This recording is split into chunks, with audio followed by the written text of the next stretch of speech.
Sometimes trying to get better in Valorant can feel like an absolute grind. Everything from trying to get better aim to learning complex positioning can feel like it would take forever to develop, and it can be a bit daunting. That's why in this video we're going to go over 10 legit ways to instantly improve, whether it takes hours, minutes, or even seconds, and you can start to climb right away. So you don't have to spend hundreds or thousands of hours trying to get better. Let's get better right now. Now, something that everyone will suggest to you is lineups. We've even made videos on lineups.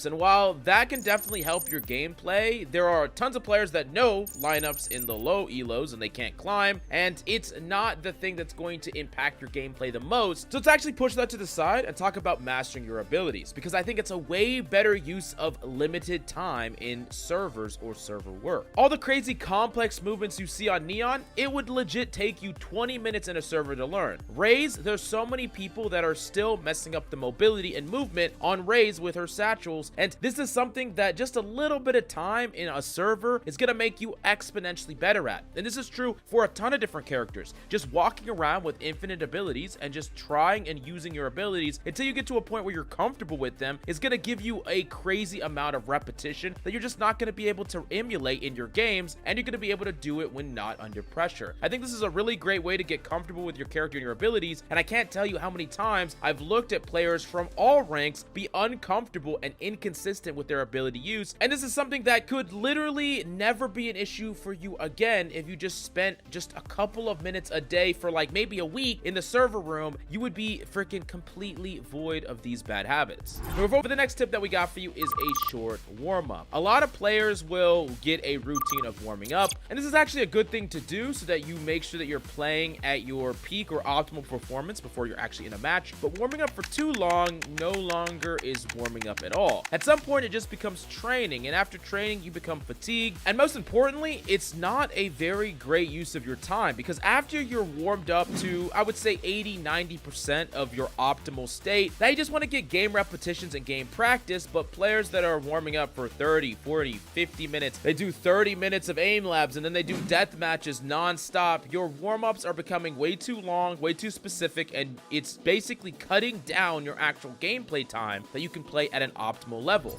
Now, the next thing that we do need to talk about is about vibes, and I want you to try your best to keep vibes normal in solo queue. Now, what do I even mean by that? We've all had those games where the vibes are great, the squad's joking, and the rounds are all going your way. Although those games are great, it's impossible to create those environments every single match, because sometimes the initial personalities just don't gel, or there's no catalyst to kind of kick off a really good vibe in a random set of people. Now, while you can't automatically create that, you could definitely destroy it. Being the guy that is passive aggressive, complains after dying, crowds cons with unnecessary nonsense, it's actually super easy to just completely tilt your team, destroy the vibes, and make it so that a team that would have came back and won or continued to dominate all of a sudden just loses all that momentum. One of the most underrated aspects of communication in general is not being overly hard on people for mistakes and keeping the vibe high. Even if your teammate messed up a clutch, even if they should have actually pulled off the play, saying nice shot, nice try, simple comms, and raising people's spirits is going to allow players to always perform and try throughout the course of the game, and you're way more likely to win automatically. And not only that, this is a great improvement tactic for your communication, and eventually when you're playing in scrims and on teams, having great communication and being someone that keeps the vibes incredibly high will actually get you more opportunities on teams than you would ever think is possible.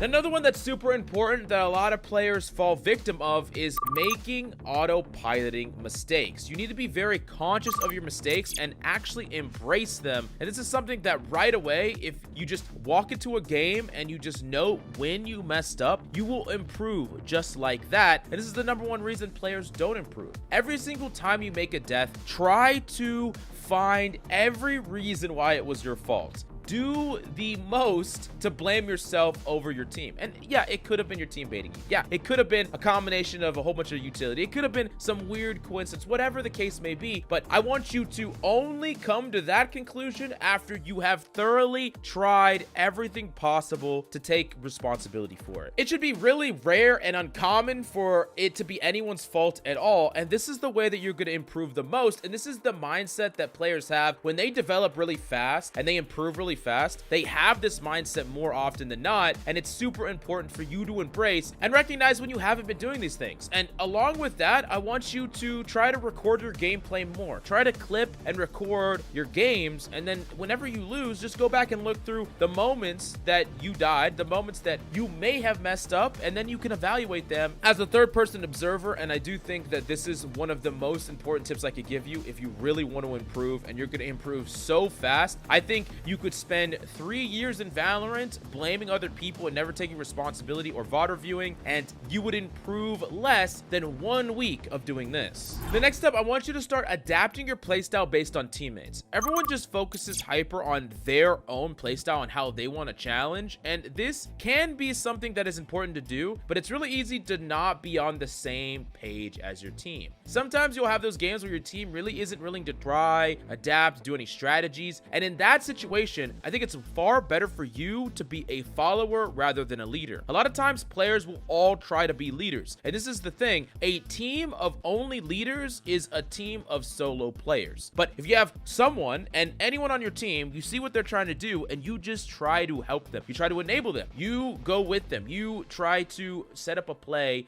that is increasing their play or the strength of their play, all of a sudden there's synergy, and you can force that synergy. And I'm not saying always be a follower, and I'm not saying never make your own game plan, but what I am saying is, at the very minimum, you can force a synergy. It's in your hands. And far too often, players see like a struggling in their team, and they further go along their own game plans, which is pushing them further and further away from synergy. And it's one of the reasons why a team can start to lose early, and then it pushes everyone to do more of their own things. Everyone's lurking, everyone's trying to go for their own solo plays, and it's pushing them further and further away from developing any synergy at all, and they're just gonna snowball lose the game. And the next tip I got for you is to watch and copy pro and Radiant streamers. I know everyone wants to invent their own thing and be completely unique, but watching a pro or a high-level streamer play is like free knowledge and information at everyone's fingertips. If you truly want to get better, you can easily find Radiant examples of any situation of any character playing your main, and as long as you evaluate what they're doing, when do they push, why do they push, when do they die, what kills do they get, how do they use their pieces of utility and their ultimate, evaluate these things, and you're going to learn so much right away. But the next tip I have for you is about deciding what characters to pick.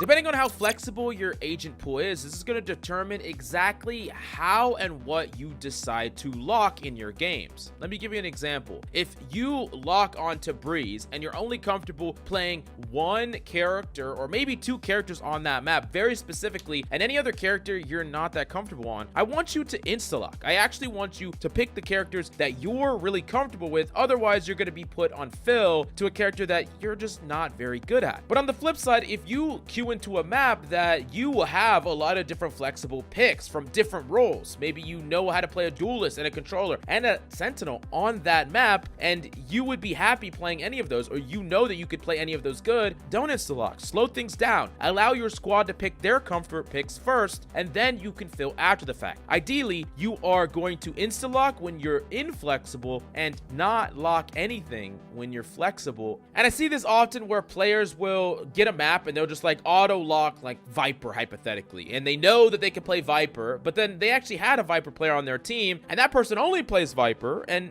they're going to be put on duelist or whatever, and they're just not very good or comfortable on that character. But you would have been if you would have just waited and slowed things down. Keep in mind, your pace of picking should match your agent pool on the map of choice. Now, the next one is not a flashy one, but it is an important one. Sleep freaking matters. You are not improving when you are super tired. You are not playing well or consistent when you are super tired. I think it's more important for you to try to play during your peak performance hours and levels of awakeness and attentiveness than it is to try to get more hours in the day. One of the things that is going to push your improvement further is by playing at the peak of your performance. If it helps you understand, let's compare it to muscle building. You want your muscles to be pushed to their brink so that they break down and get rebuilt stronger, right? This is why smurfing will never really improve you as a player, or it won't improve your ceiling, because you're not actually pushing yourself to the peak or pinnacle of your performance level, right? And it's the same thing with getting tired. If you are too tired, then you're playing only at a 70%, 60% of your max capacity, and that's not going to push your ceiling any further, and it's not going to push the rank that you want to get to any farther. Now, this is a really simple one, but I think it's super important for most players to start to incorporate, is just holding your angles wider. A lot of times players will hold an angle really tight. They think that they're going to hit that instant one tap, or they're going to punish someone swinging out just ever so slightly, but players swing fairly far. They swing further than you would expect, especially because the wider swings are going to give them more peeker's advantage, and they want to reach max speed with their character movement, so they are swinging quite wide, and it's important for you to have appropriate crosser placement. Way too many players, they learn a little bit about where people should hold, and then they hold their crosser way too close to the wall, and it makes it so it doesn't matter how fast your reaction time is, you're always going to lose those duels. The last one is a specific one, but it's super important. But for characters like Jet, Cypher, and controllers, it's really important for you to smoke off a spike before tapping or baiting a halfway stick. A lot of times players like to smoke off choke points instead of spike points, and when you smoke off a spike, it forces the enemy to spam in the open, revealing their position and giving you and your teammates full control over the situation, because they don't know whether or not they got you off the spike, how far you've gotten it, and it's completely denying them information about the spike and who's on it from all sides, as opposed to allowing the enemy to control the situation by constantly spamming through a smoke that is actually giving them cover. It's really important that you don't make this mistake, because it's the #1 biggest mistake that's losing clutches in low elo by far.